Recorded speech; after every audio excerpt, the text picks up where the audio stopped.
What drives people to sleep only a few hours over a 4-day period? Why does someone choose to run over 9 marathons back to back to back?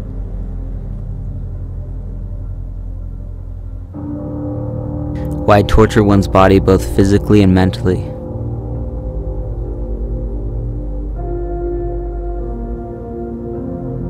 Running across the desolate sun-baked desert or the sub-freezing temperatures of a lonely mountain pass in the middle of the night. All reasonable questions any sane person would ask.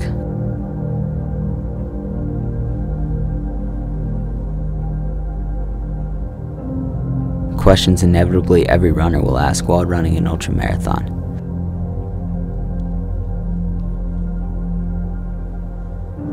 In the end, it's personal, teaching the runners something about who they are, where they draw strength, and how far they can be pushed.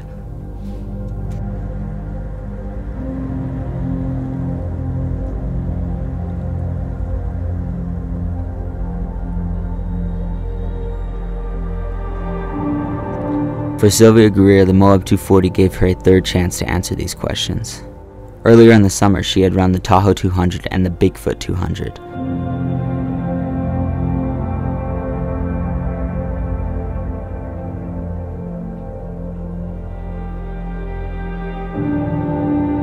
Not only was the Moab 240 in her own backyard, a good performance would give her the title as the first woman to complete all 3 of these races.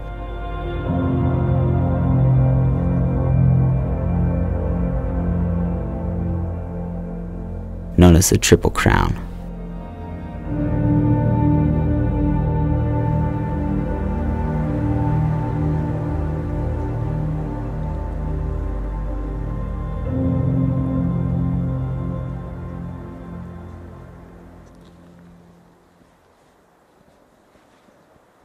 There's amazing moments out there, like the highest of highs, but then you also have the lowest of lows out there.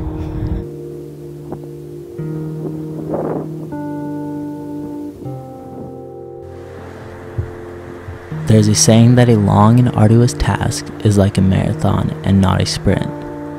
But when compared to an ultramarathon, the marathon is a sprint. It's shorter, 9 times shorter. It's run faster, completed in hours and not days. Sleep or lack of it is not a factor. The ultramarathon is more about endurance than speed. The old saying for a long and arduous task might need to evolve to, it's like an ultramarathon, not a marathon.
The intrigue of finishing an ultramarathon is how Sylvia Greer got started in running these grueling races.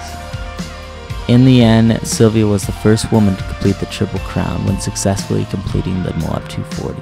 She is part of an elite group of runners that are up for the challenge of running an ultramarathon, and people like her have much to teach us about resilience, mental toughness, discipline, and much, much more. We are lucky to have people like her that are willing to test their limits and show us that yes, we can do hard things and maybe even complete the impossible.